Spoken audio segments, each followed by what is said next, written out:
અને ફરી હજુ એકવાર હું કહું છું કે મહેન્દ્રસિંહ ને એકવાર કાલીથી વધાવો માય ફોર્મ શા માટે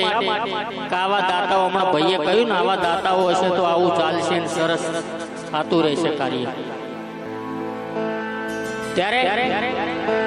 કે તમે ચાલ્યા ગયા દૂર